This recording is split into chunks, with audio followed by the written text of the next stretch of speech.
দর্শক, আর কিছুক্ষণ পর রাজশাহীর ঐতিহাসিক মাদ্রাসা মাঠে আয়োজিত নির্বাচনী জনসভায় যোগ দিবেন বিএনপি চেয়ারম্যান তারেক রহমান। এই বিষয়ে বিস্তারিত জানতে যুক্ত হচ্ছে সহকর্মী আমিনুল ইসলামের সঙ্গে। আমিনুল ইসলাম, তিনি সেই বক্তব্য রাখছেন কিনা বা কতক্ষণে রাখতে পারেন, এবং 2004 সাল এবং 2026 সাল অনেকটা বড় গ্যাপ, নেতাকর্মীদের মধ্যে আসলে উৎসাহ উদ্দীপনা কেমন দেখছেন?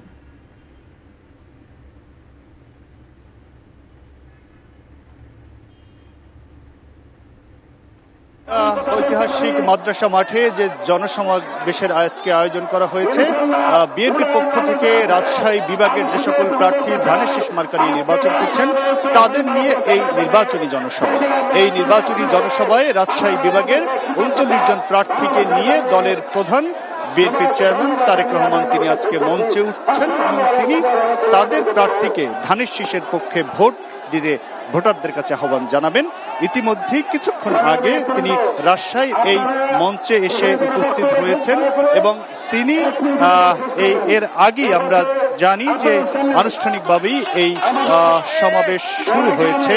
সকাল 10টার পর থেকে বলা চলে যে এই সমাবেশে বিভিন্ন জায়গা থেকে মানুষ আসা শুরু করছে। রাজশাহী বিভাগের যে সকল জেলা রয়েছে প্রত্যেকটি জেলা থেকে এই সমাবেশে মানুষ এসেছেন।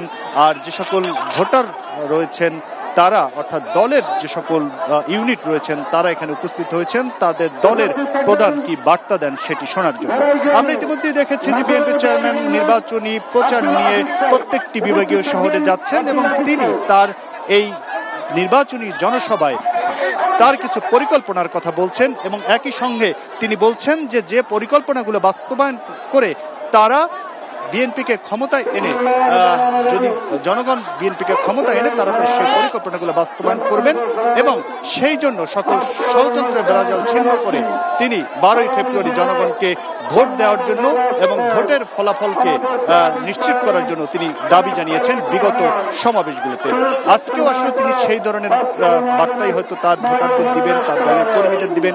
ভোটারদের কাছে তিনি যেমন ভোট চাচ্ছেন তিনি একইভাবে দলের প্রার্থীদের কাছে তিনি বলছেন যে যে সকল কর্মীরা রয়েছেন তারা যেন এই ভোটের দিন সজাগ দৃষ্টি রাখেন, সেই প্রত্যাশাই তিনি করছেন এবং তিনি একই সঙ্গে তার কিছু পরিকল্পনার কথা তুলে ধরছেন। আজকে 22 বছর পরে রাজশাহীতে এসেছেন বিএনপির চেয়ারম্যান, উত্তরবঙ্গের সন্তান তারেক রহমান। তিনি আজকের এই সমাবেশের পরে নওগাঁতে আরেকটি সমাবেশ রয়েছে, এরপরে তিনি যাবেন তার জন্মস্থান বগুড়াতে।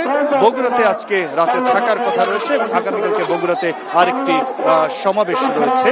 এই কর্মসূচিগুলো করে তিনি ঢাকা ফেরার পথে টাঙ্গাইলে আরেকটি সমাবেশে অংশ নেবেন। এই সমাবেশগুলোর মধ্য দিয়ে তিনি তার দলের অবিরাম ছুটে চলেছেন। বলা চলে যে 12ই ফেব্রুয়ারি যে নির্বাচন হতে যাচ্ছে সেখানে যেন বিএনপি তার দল জনগণের ভোট নিয়ে ক্ষমতায় যেতে পারেন।